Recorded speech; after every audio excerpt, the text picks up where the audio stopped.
So, good evening. Well, that depends, of course, on when you're listening to this. Whereas in the last few slides, so about the feedback loops and dynamic difficulty adjustment, was really hopefully one step further from the paper and hopefully to bring it together. This part from Shell is actually quite readable, so it might sound like a read aloud from the book. There's a lot of examples that are literally from the book. So also go a bit faster. If you don't follow, you should really just check also that part of the book, or you can speed me up with the button that I explained in the last lecture, right, with the 1.2 speed, or slow me down if I talk too fast because I try to go a bit farther. We do still have a Fortnite Battle Royale example embedded in the slides. We have a model X beats Y extension of rock, paper, scissors. And at the end, we have a simplified chance calculation, which I do advise you to look at. So, going to the slides, we'll first start with a game balancing methodologies, which in the book is at the end actually. But it's very important if you start balancing that you have an idea of what you're actually trying to solve. So what kind of issue, what kind of balancing type, what kind of goal, what kind of experience you're setting out are you trying to achieve. So of course the feedback loops will already point towards to like things like, is it really fair? Are you trying to embed a certain kind of experience? So the MDA can be used again, like the mechanics, dynamics, and the aesthetics. So really changing the kind of rules that, keeping into account the kind of dynamics, how people will use those rules in order to get to a certain experience, which can be very important here. Try to plan this balancing as well. What values do you have to change? Make a table of that, for instance, by the values, comparing those values and seeing how the values compare and what has an influence on what. You can try to model those things as well with arrows or things like that and see how that works. Try it out with other people, and then do it again. Another tip is doubling and halving. So doubling and halving is the idea that once you change these values, and we've seen a lot from the values, for instance, what we saw just with Age of Empires about gathering and multipliers there. Once you try to change these values, you can do that, of course, with very small steps. However, that will take a lot of time also to really understand and get an intuition and grip of what kind of parameters do what. So instead of doing that, we can also say, well, we double or half the values that we're setting in there, which makes big steps. We get closer to what kind of things they do. We get a better grasp of what we are trying to do, which also links to one of the other tips, I think. And that helps you to later on also train your intuition by guessing exactly, so then you know better what to guess. And then my other personal tip is don't shy away for weird numbers, because a lot of people are tempted to round off 6.5.2, 6.5.3, 5.67 to 6.5. But it actually might be a big step, and there's no reason why you shouldn't use floats, especially if you just use sliders. So be sure that if you are not using it, for instance, to calculate expected values, or you're not translating this to the actual players, then you can, in the meantime, just use unrounded numbers as well.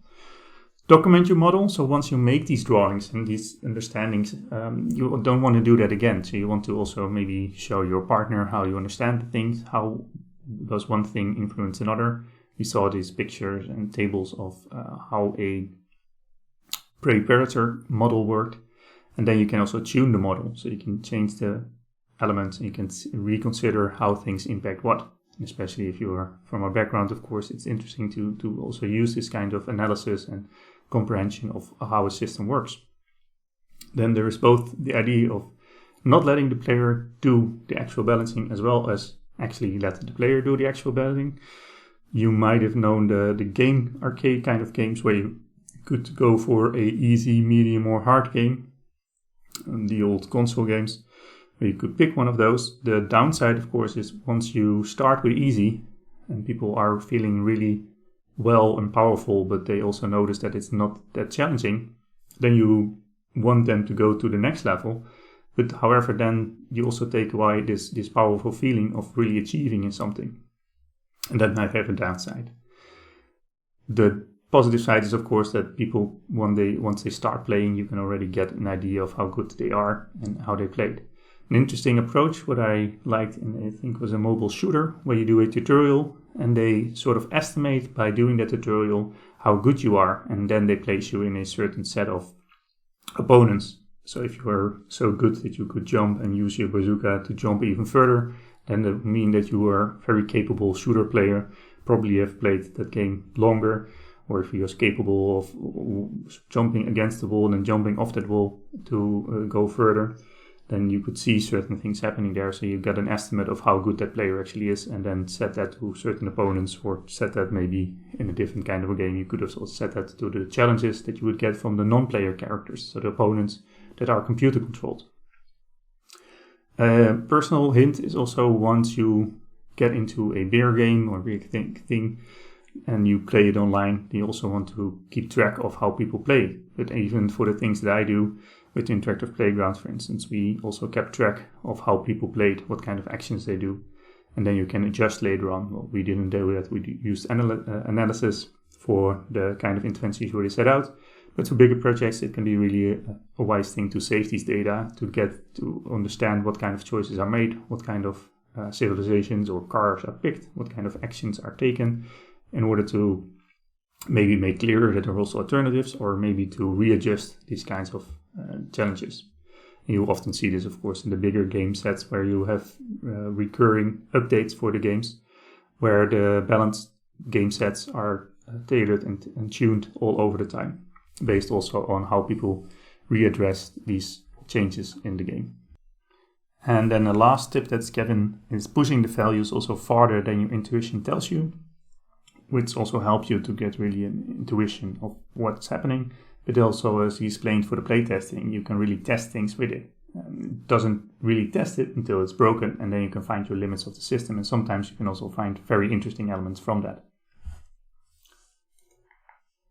Then there are, of course, different sources than just Shell. There is a nice another game designer who has a free-to-access course as well, even with a lot of information and a nice blog about it. I didn't finish it completely, but if you are really interested in it, or maybe if you're going to do your graduation project about something with game design, I think is a really nice source as well. So let's go into those 12 types of balancing from Shell.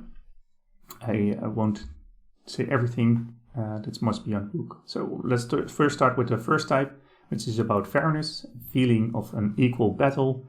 So the easy thing, of course, to do is to give this feeling of an equal battle is to have exactly the same capabilities, to have both the same kind of actions and possibilities, same kind of goals inside the game. In that case, we can have a symmetric kind of game. Of course, the example of that could be rock, paper, scissors. In that game, you have the same start. You both have the same capabilities of doing this choice between the three things. And all three are equally adjusted as well. So even within it, there's symmetry between the choices. And even the players are also in symmetry. An example of an asymmetric game is this game of Age of Empires, which I like so much, where you see, for instance, here, one's playing, I'm not sure, something with camels, and here we see probably Persians because of the elephants that they have, and they have also different kind of capabilities.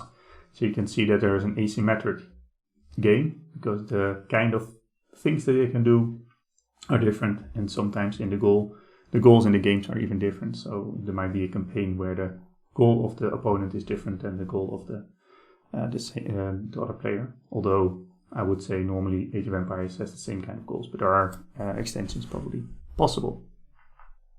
So asymmetric game, not the same capabilities between the teams, different kind of units that we can pick from, different kind of actions that we can do.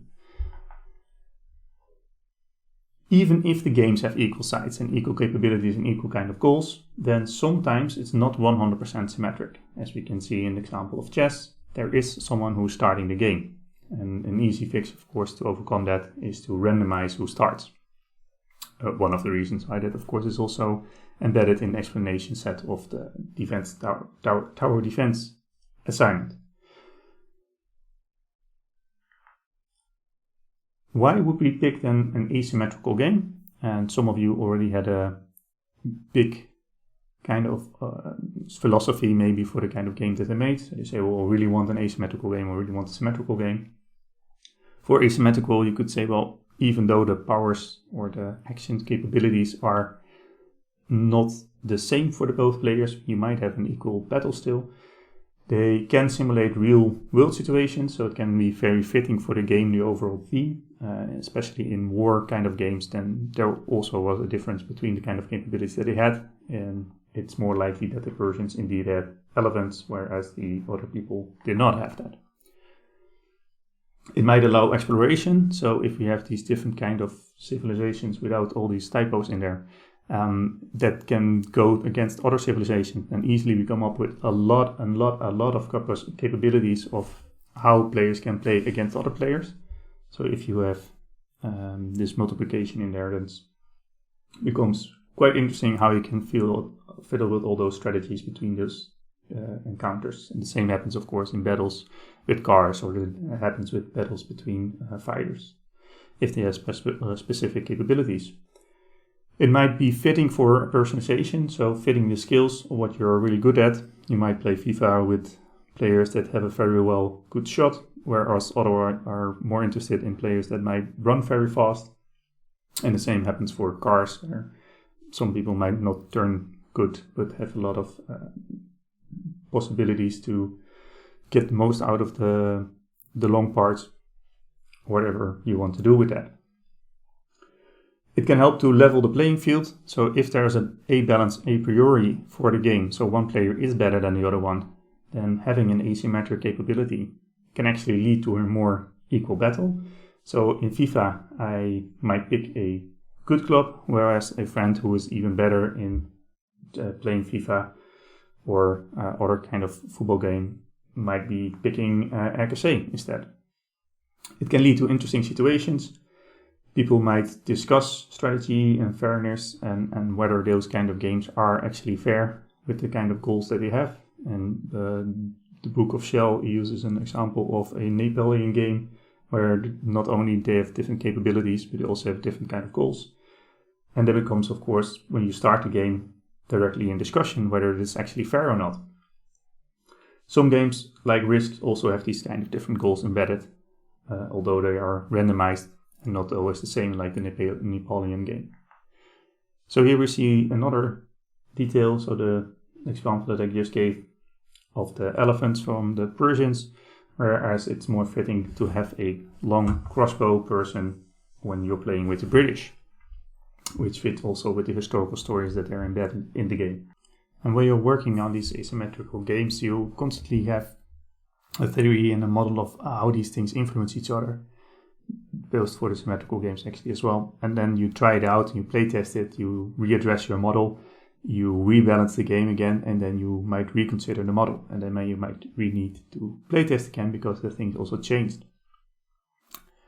That makes that Shell even states that 50% of the development time is that it's about balancing. 50% of the time is about balancing. So for your interactive media project, if this would have been a full-fledged game where the balance needed to be really perfect, then it would really need to be balanced right now already, which is quite early on in the process. This is good to keep into account that it's really a tedious process. Can be really a tedious process for a bigger game. An easy approach to have a fairness kind of approach, except for just the symmetrical game, is to have this idea of rock, paper, scissors, where rock goes over scissor, scissor goes over paper, and paper goes over rock. And then if you compare these, then you can see that rock, scissor, and paper are all 3s on the left and 3 times on the right. And if it's the same, of course, then there's a draw. In France, there was this additional thing of water, fire, if you might notice this picture. However, if you look at this one, it's quite interesting. You see a fairer comparison, which they nicely modeled also with putting all the things there and drawing lines. So rock beats scissors like it normally does, and then it beats sponge here, and sponge beats 3 things on its own. Well, of course, it absorbs the water, it wettens the paper, I guess, and it uses the air bubbles inside. in its turn, R also has 3 things where it wins from and 3 things where it loses from. So there you have a fair comparison. And you can do the same with kind of expected values, where you say, well, this value is this approach or this civilization is so good in that element and so good in the other element, which means that overall we expect that the value is like this, which can have a nice example of how to build towards this fairness element. The second type of balancing is challenge versus success. What you see over here is also related to the flow theory. This is the oversimplified version, and I hope next week we'll explain that it's more than just this balance between skills and challenge. So this of course is dependent also on the skills of the player, and the skills of the player also grow over time. Where you play the game over and over, you also encounter more challenging things in the game, but the skills grow with it. And if you do that nicely, then it's not just a direct line, because then you also have a relaxed and a relaxed and a more anxious kind of moments where you balance between. So you don't really touch upon these areas that you don't want to be in, but you can nicely go back and forth from them. So a few things you could use for that is increase with success. The easy goes at the start, and as an expert you can quickly skip those parts, and that's really fitting for an expert who also has to start a game. There's a layered challenge. That's, for instance, a rating system. Remember the Angry Bird game where you would play just for the 3 stars, I think, to get to the next level, but you wanted to get 5 stars in order to, I think it starts right in Angry Bird, where you wanted to show off, really get all those things, where we have a layered challenge there. The same happens for Overcooked. The players can, like you said, choose their own difficulty, so easy, medium, or hard, or normal, I think it's most called.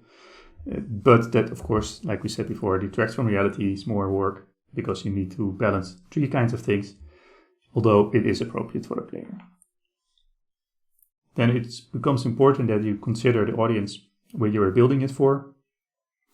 Some people over-test it with the experts, so they assume that people know how to, for instance, use the shooter controls, but for some people that might actually be not the case, and really consider what kind of game are you making, for whom is it, and don't you want to also include the novices? Why don't you include the novices, and can't you make like an introduction level for that, which was really nicely done also, and award-winning, I think, even for the Age of Empires series, I think was the first one, where they also, by going over the tutorial, embedded and explained all the kind of actions and capabilities of the units that you had.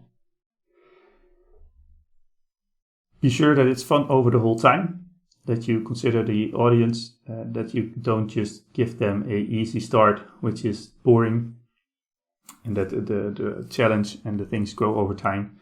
And I think it's later on that the rewarding schemes that you have, that the further you get into the game, the more rewards people might expect, because it sort of they get used to it. Give losers a break, so don't be too harsh on it. The power-ups of those behind that we discussed from the Mario Kart are a nice example, that you can have power downs also for those ahead. The shields, here it is, the shields of Mario Kart. And remember what kind of feedback loop these were, right? So the answer is a negative one. The easy start often is like tutorial-like, so you can really get people into the game and understand the gaming controls once they get to the next level. And for StarCraft, is a different kind of real-time strategy game. They also really address this in the kind of build-up of their levels. So they make a level which really suited for introducing the new type of unit, which shows its special powers, where you really need to use that in order to really win the level. You don't need to often, but you are advised to, and it's easier to do that. So it's a nice natural way of learning the controls in the game while you're also playing the game. And then think about how difficult should your game be, what percentage should manage in how many attempts. Well, we have seen the Gris, maybe you've seen the Gris presentation, in which it was clear that actually they wanted to make a game where everyone always manages, which is a totally complete different thing than most games, right? So consider what kind of audience you have, and with that they could, of course, trigger another audience. So going over already to our third balance type. Choices should have a real impact because that's what the meaningful choices are all about. We also encountered this when we were talking about puzzles and when we saw this thing of dominant strategy.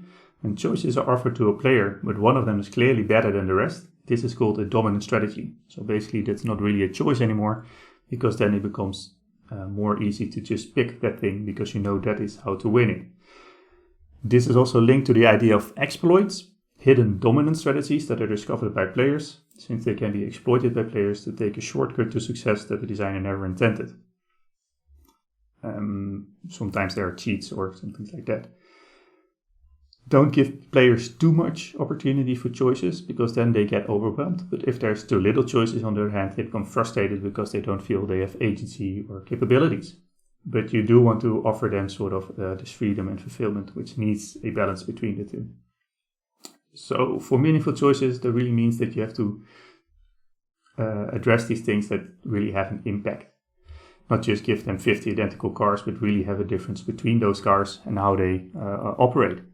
Because then it becomes interesting when one is better at the top speed while the other is better at curves. Then it might depend on what kind of course you are or how good you are in certain things. Here we see the idea of meaningful choices in the form of triangularity, how Shells calls it. The idea of having high risk and high reward, or a low risk with a low reward. And the example here is the space invaders. We see a UFO. Once you shoot it, you get a lot of points, but that means that you have to go, besides killing your opponents that are attacking you, and they will come closer, but it will get you additional points. So it's a high risk with a high reward, in this case of points. Note though that in Module 6 and HCI in general, I would circumvent the word triangularity here, because normally that would refer to using multiple sources at the same time. So using, for instance, observations, interviews, and literature or something like that, or data logs, to come to a conclusion. Another example that Shell uses is a game of Quicks, where you can have a quickly moving cursor where you pick a piece of land of the map that you have over here. And you can either choose whether you do that with a very fast moving cursor or whether you do that with a slowly moving cursor. And once you do it with a slowly moving cursor, you get more points. But of course there are these enemies bumping around through the space, sort of like the screensavers that you know. And once they cross your line, then you get points deducted. Again, this is a nice example of high risk and high reward versus low risk and low reward. The fourth balance type, skills versus chance. This is of course a choice that is very player dependent. So some people like more skill games, some people like more chance based. Well, as I explained in the pen and paper exercise, I assume that students and game design teachers are more in towards the skill kind of games, whereas children might be more into chance based games, maybe. I think the book, not sure if this book, mentions also the difference between European games, at least a few years ago or decades ago, that they were more chance-based, and later on they also got more skill-based games, like the Settlers of Catan was a real game changer there. Pun was not intended. Often you see that these skills and chance are alternated, so it's not only purely skill, it's not only purely chance that's playing a role. So dealing with cards, for instance, where you have a chance element, but then you have to make decisions after that, what to do, when to move what card, when to do what kind of movement. So you have the idea that you can do both skill-related things, you can take risks, which are often combined with the idea of chance, and that will allow you to take a certain strategy. What we see over here is the tower defense game. Here the chance effect is of course that you don't know what kind of elements are coming in. So that's also interesting to look at from that perspective. Maybe you don't want to give that chance aspect, maybe you do want to give them a heads up or something like that. Then the fifth balance type, doing versus thinking. And doing can be forcing to play, in our tower defense game, might be forcing players to place very many turrets very fastly, Some students really pick that. So you have a low amount of money in order to do that. So that you have to place a lot, but they have a low damage as well. So you have to place a lot and you have to do a lot of doing versus thinking, where, for instance, those combos of lasers with other kind of turrets might be more suitable. Or in the trade-off of whether you should allow to get a few of your enemies in towards your tower defense thing in order to build those most expensive turrets. So should you accept the kill to save money? Often in the old kind of games, we had this idea of end bosses where you had to kill it at a certain moment, or you shoot it between the eyes or at the tail or whatever specific kind of move that you needed to puzzle out or find out. At the same time, you also needed to do this very quickly, and it was very hard. So this is also doing a bit of both of the head and hands at the same time. Then it's important to also set these expectations to the fit of the player, what they really try to do. So some people might be really into puzzle games, some people might be really into doing.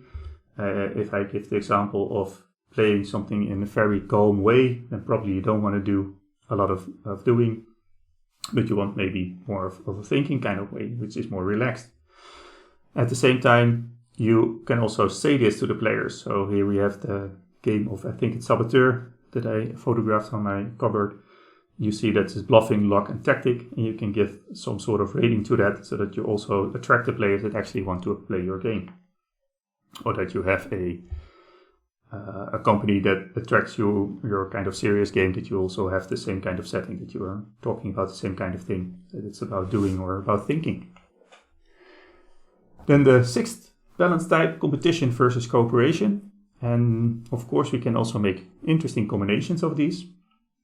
Both competition and cooperation, as Shell explains, are animal urges. We want to understand how our fellow humans also make this trade-off between competition and cooperation, how they go about that. There are many competitive games, but we also have some really nice exceptions of that, which are really well known. You've, I think, already discussed the Pandemic game. The Overcooked is also mentioned in the book, where you have to play together, making dishes in quite interesting ways. Really nice game. Where you also see interesting mixes in playing both cooperation and competition. So in Saboteur you have two people who are sabotaging a road, whereas I think I'm not actually sure if in this game it's also two. I think it is when you play with multiple people who might be sabotaging it, whereas other players are actually building towards the gold card, I think it is. So you have both cooperation and competition in a team, because a few players are trying to build towards it, but they also want to win, so there's also competition between the two. And we can see the same happening, of course, again in Age of Empires. If you do a multiplayer game, you can choose whether you want your teammates be in the same team. Well, they're not your teammates, but your fellow players to be in the same team, so you cooperate against, for instance, a computer or against another team. Or you can do 1 versus 1 versus 1. In Shell, it's not mentioned that elaborately, but there luckily is other sources, so we can think of all these kind of different ways of playing, how we can play games. So we can have one player playing against the game, we have players against each other, we can have this 1 versus 1 versus 1, which of course is fitting Age of Empires here as well.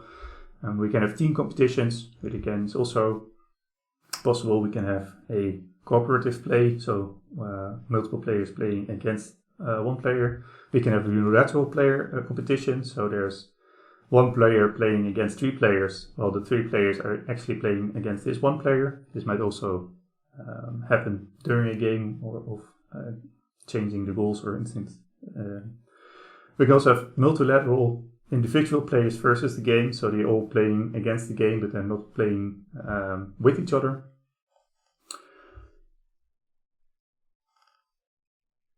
And I think actually all of these are also possible in the setup that I just showed. Then it's also interesting if you do these kinds of competitions. There's another source who is more into physical games. We can see these competitions as being either parallel, where I think we also explained this during the pen and paper prototype. So they are playing against each other, but basically they're doing it separately from each other, so they don't have a direct impact on each other. So running track, you do compete to each other, but they are both on a several track. So there's no direct link between or interaction between them. Whereas there are also interdependent competition where, for instance, you are fighting against another and you know that you have to block, and your block has an influence on the other player, and the other player again has an influence on how you play the game. So this is also a different kind of dimension of how you can see competition. And then consider how you might have also seen this in different kind of pen and paper games and how people do that, and that actually maybe the parallel kind of interactions are not, in general, are not most interesting, whereas the independent things are becoming more interesting in games. The short versus long balance type. Of course, we start again with this well-known Monopoly jackpot example. So here it is, the beep.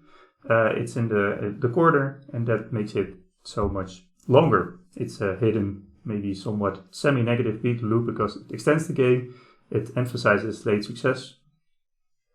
And the one behind has the same chance of getting it, whereas everything else is basically a positive, well, not everything else, but the rest is full of positive feedback loops. So it becomes sort of a hidden loop there.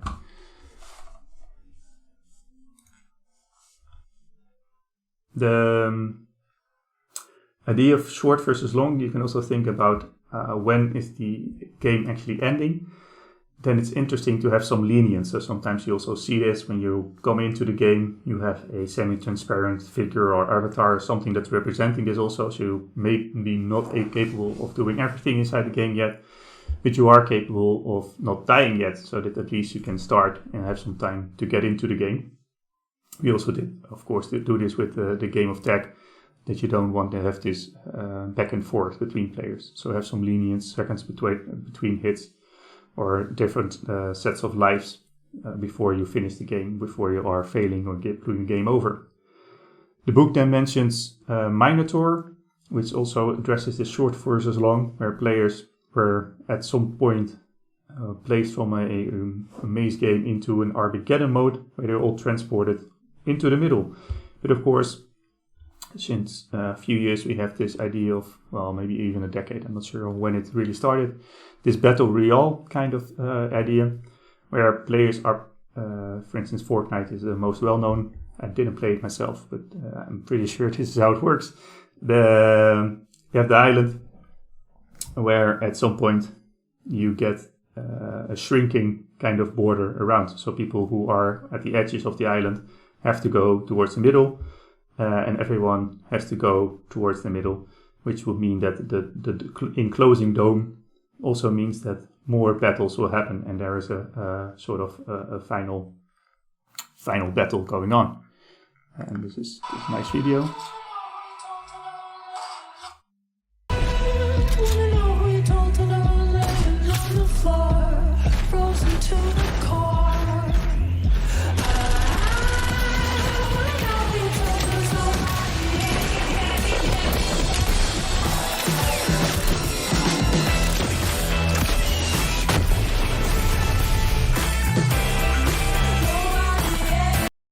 And here you really clearly see it. I think this is the dome enclosing, so everyone has to run inside here, and you see more battles happening.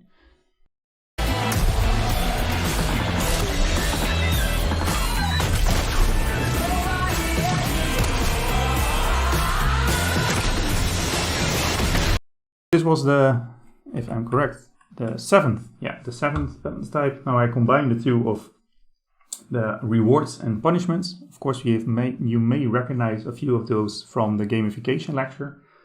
I think it's mentioned and also good to realize that the idea of very harsh games and very harsh punishments, which was sort of second nature of the arcade games, where you had to put in coins and then you lost at a certain time, it's less and less usable, less common.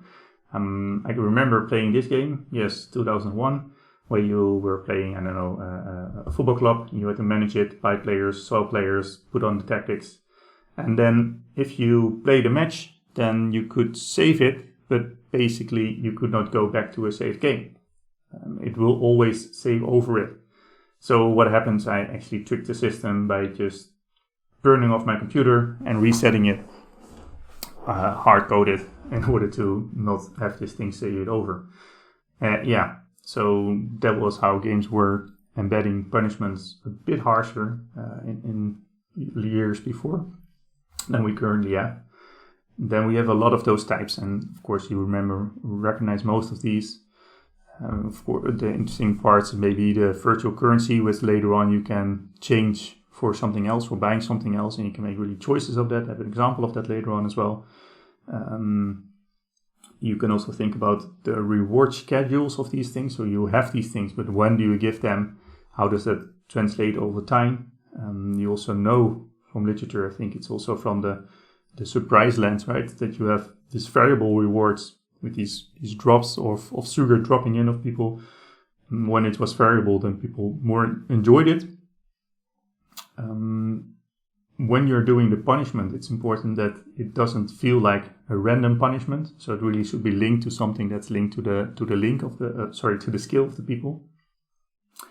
And rewards work better than punishment in order to achieve something, which is also something that Shell mentions, at least here. And I think it also fits with the current kind of state of how games are played. Then for the status, the aesthetics and kind of skins and things that are played on top of the people is also an interesting part to remember of status elements. And that might also be a reward in its own. So I'm not sure if I showed this video of the idea of you have things that require, so you can really give them something in order to play a game. So you require a key in order to unlock next level. You can assist people by giving them an additional gun or a power-up. And they really have a direct influence on how people play the game. So they really have a benefit, a new thing of it. Or you can entice people where you play, for instance, with embellishments. So you make their avatar look nicer, or you give some other kind of visual upgrade, or maybe a name upgrade or something like that, like a badge, which doesn't really change. Well, we can consider that for now, probably doesn't change how people are playing it. So what we see over here is a game that does punishments in a funny way. At least I thought it was funny when I was 8 or 12. I'm not sure when I played the game. This game with a shooting thing. Maybe you know the one from Nintendo, where you shoot at items. And it's not going so well because a lot of things are being missed. That's also why the score is not going up that much.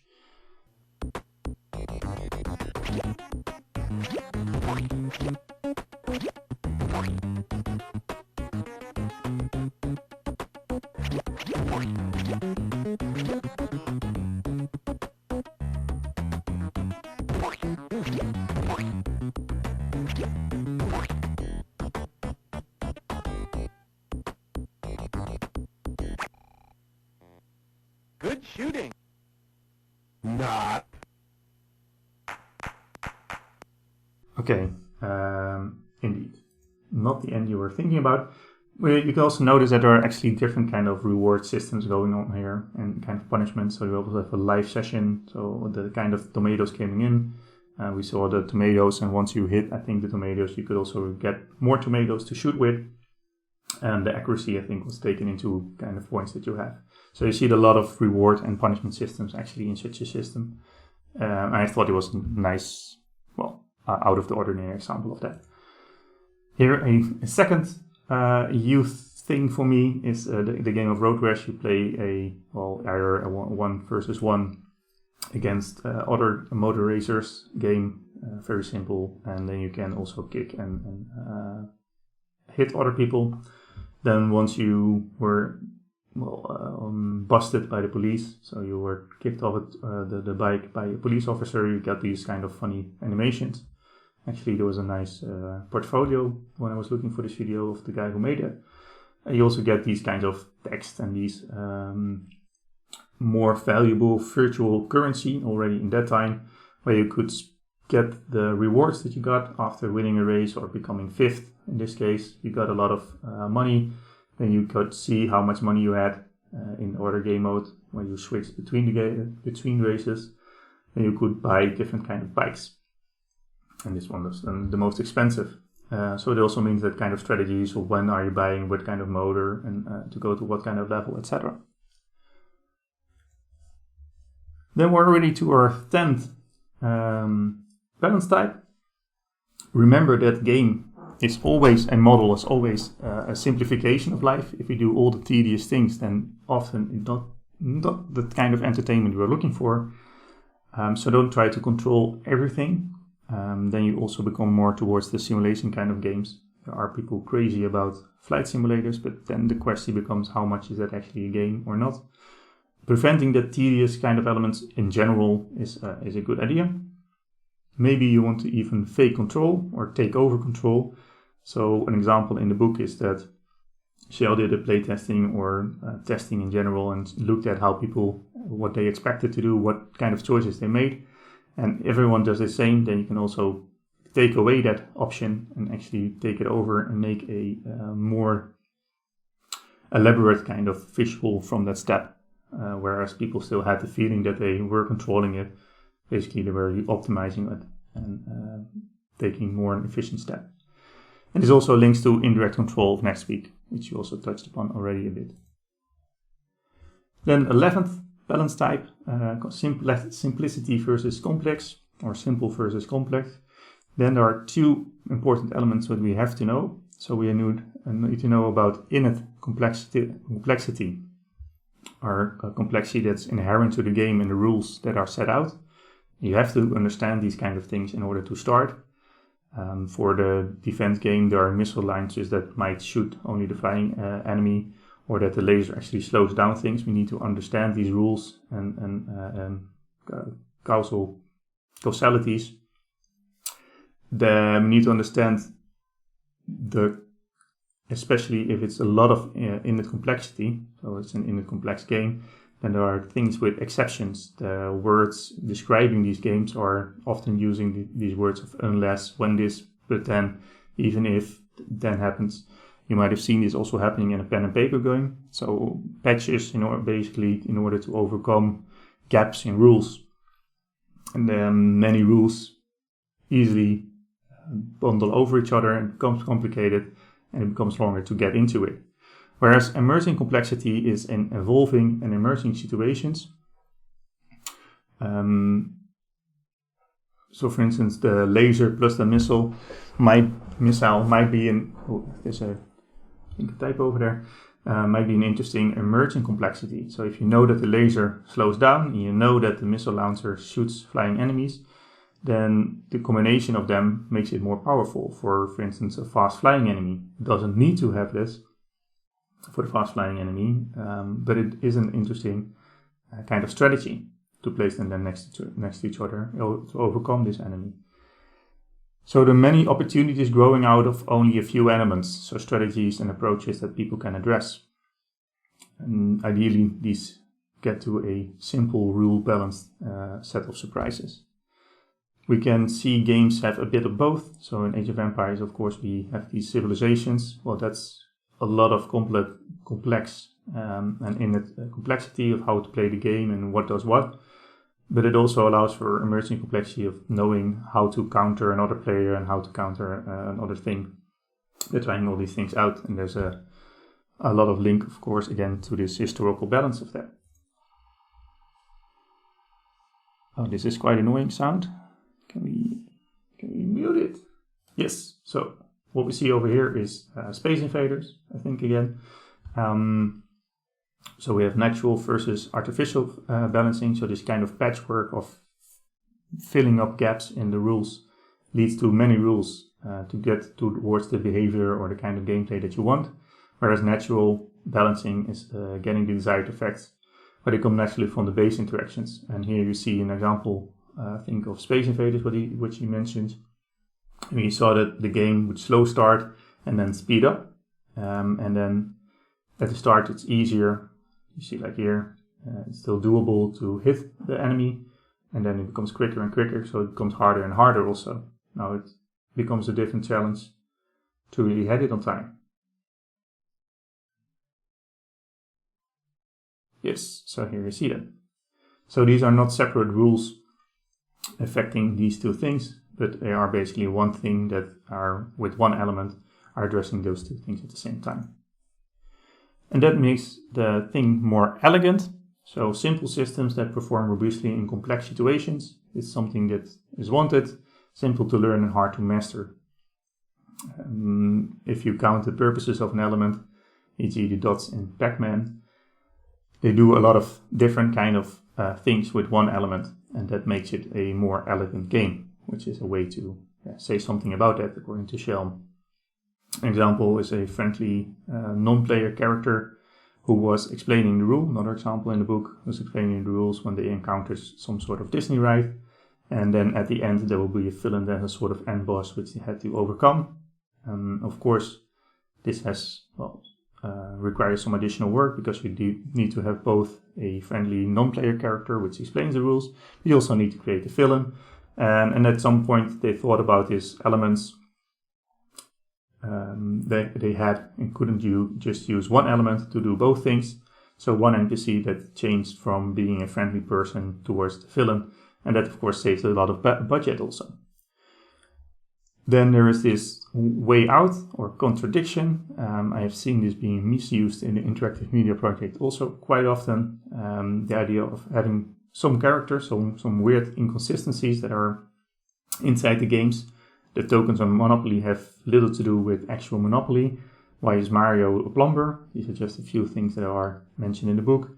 You can also think about Pac-Man. That was allegedly just inspired by a pizza piece missing a slice.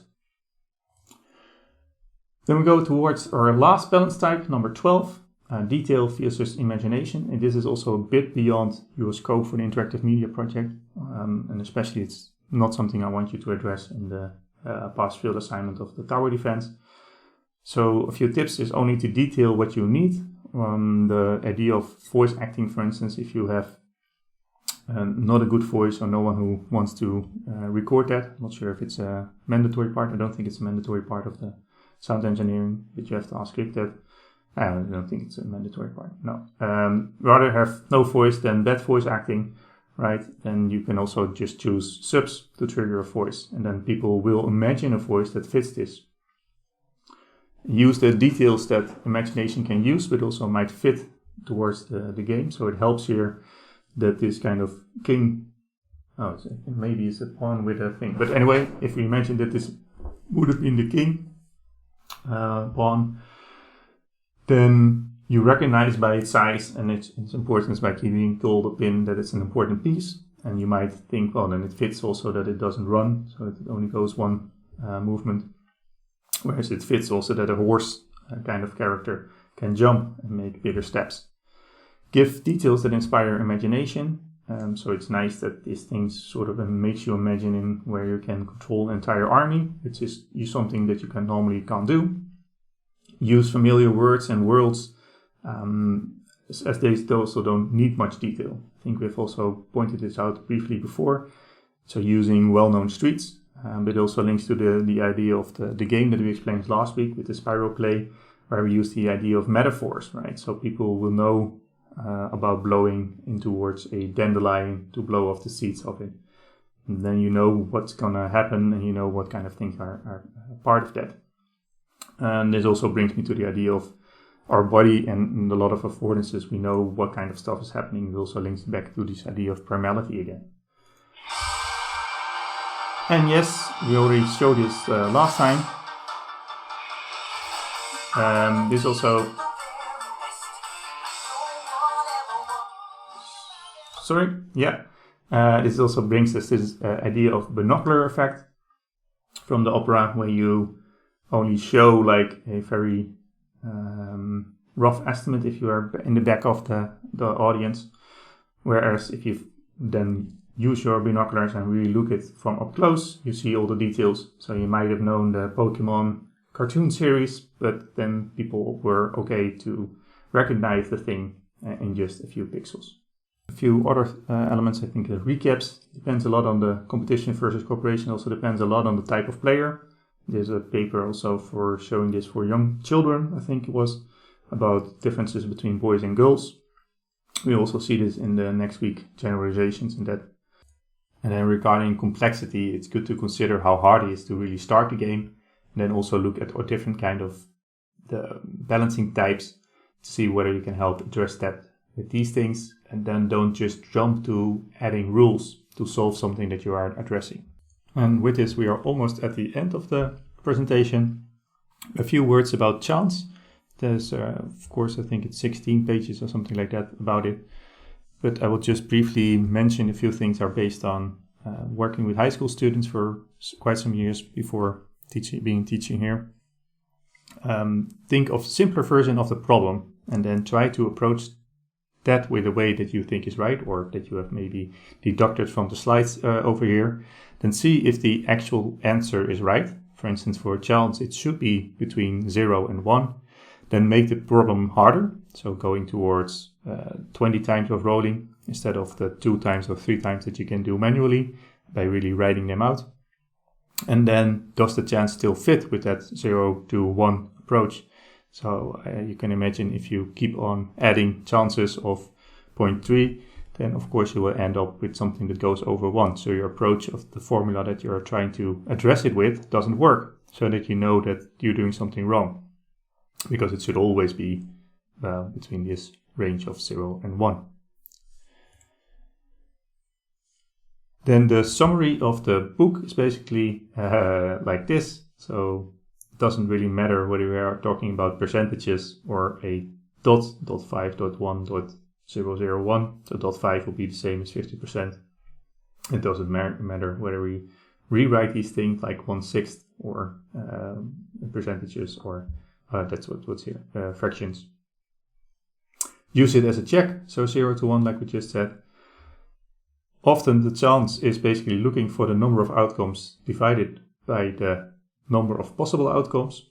So if we throw a dice, there are 6 possible outcomes. If we want to know how big is the chance of throwing 1, 2, or 3, then it's the chance of, 1, that's just 1, 2, that's 1, 3 is 1. So we have 3 possible outcomes that we're looking for from the 6 possible outcomes. So there's a 50% chance that if I throw 1 dice, that it will give me 1, 2, 3. Enumerate these things. So you could write out simple problems and then consider whether the order or no order is an issue. So it doesn't matter whether I first throw a 3 or and then a 2, or whether that doesn't matter at all.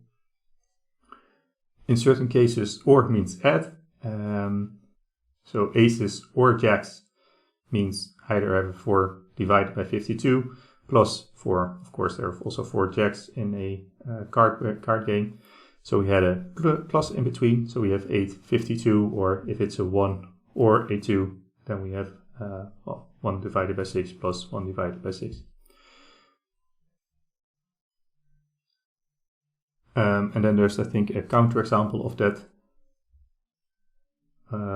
Diamonds and aces.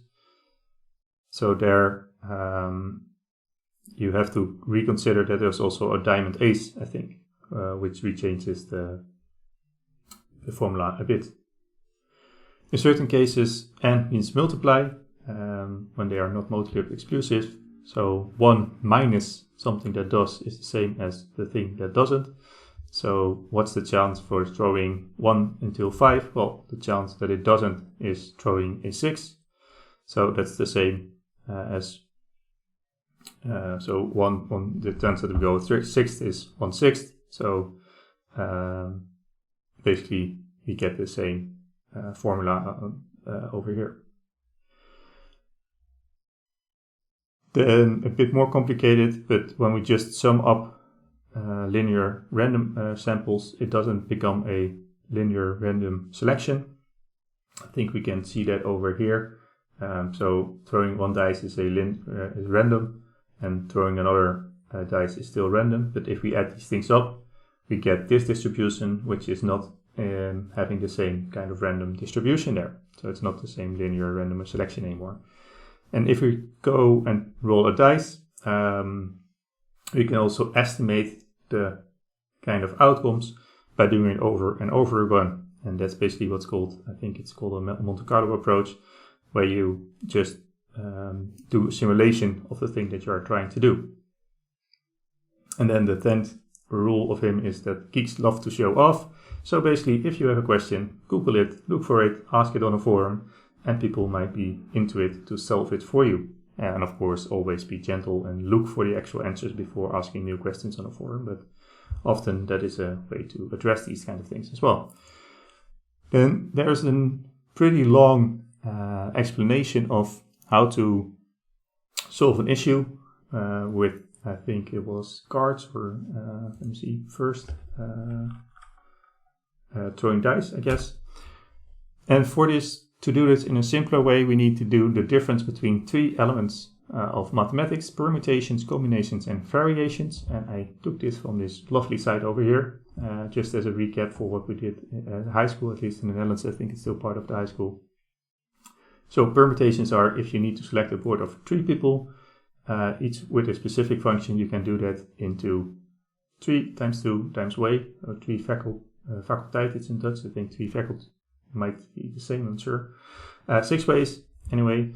If looking at combinations, and you want to see how you can pick 3 people from 8 people, where we don't look at the role division. I think it's actually what the thing is, that order doesn't matter. So we have 8 people and we need to pick 3 of those. So how many ways are there to do that? Well, we can do that in 56 ways. So there are 56 ways to pick 3 people from a set of 8. Whereas with variations, it's not only matters what selection, what combination of people we end up with, but it also matters what the order is of these, or for instance, what kind of role we assign to them. So for specific, if you assign each a specific function, it matters whether we say it 1, 2, or assign it the most first, second, or third. And then we come to another kind of combination or variation is there, and then it's actually way bigger. So that's 6 apparently times 56. And this thing, 8 above 3, is also written as an NCR. And we can use that pretty often in order to simplify what we are calculating. Again, you can try out these simple things if you want to know are we actually calculating it correctly, to try it out with a board of 3 and then pick 2, or try it out with 2 people and then see whether these kind of things actually work, and then slowly build towards bigger numbers. Okay, so now that we know that, we can also look at the example of how many ways can we pick something from a 4. So it's throwing a dice 4 times, betting at least once a 6 comes up. So we can have 1 to 6, 2 times the 6, 3 times the 6, or 4 times the 6. If you throw it 4 times and we have at least 1. Per possibility, the number of orders that this can happen. Well, the number of orders that it can happen, we have written out with this 4 above 1. And we can put that into a calculator. So we see some standard values. Basically 4 above 1 is apparently always the 4. And the same happens over here. So that's the n minus. N minus 1 is also n in this sense for n above r. And basically we're following the other part, following the book. So by throwing not, at least once a 6 comes up, then we need, if we throw once a 6, then we have also 3 times not a 6, 1 times a 6, we have 2 times not a 6, and 2 times a 6, so we also need to multiply with that.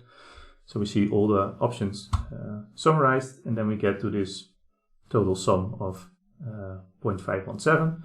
But actually we can also do this in an even more simpler way, because in the end 1, 2, 3 or 4 times is actually the same as doing it 0 times. Well, we can still use the same formula. We can say, well, 1 minus, and it becomes 4 above 0, because we have to pick 0 times, which basically is just 1. And then we have 5 above 6, because we have 4 times a not 6, and we have 0 times a 6, which actually is 1 again. So we come up to the exactly same answer, but only in a way more direct way. And that sums it up. Of course, this sounds a bit complicated, but I also don't assume you directly follow it. I also have to look it up. But it's nice to see that this actually works for cards and dices. For cards, it works slightly different actually, which is also good to know, because then the cards are taken out of the game, so the chances are not the same over this. So we also need to address that in that sense. And that's all nice if you do it mathematically, but then people are actually expecting different kind of things, are assigning different kind of values to these chances that we are giving. So if we look at what Shell says here, if we can pick 2 games, so there's one where we win 2400, then people will go for the safe option, whereas actually if you would compare it or calculate it, the expected value of the first game will actually be higher. So if you would just look at it mathematically, it would be a good thing to go for this one, but people will not want to have this thing, so they see it as a big loss. So you can see that the expected value and how much people actually appreciate it is different. And this is also what's used in this Want to Be a Millionaire or something, I'm not sure, one Against 100, one of those television shows. And this is also embedded in this kind of lenses of, for instance, the lens of chance. And with that, I end the lecture, and I hope to see you all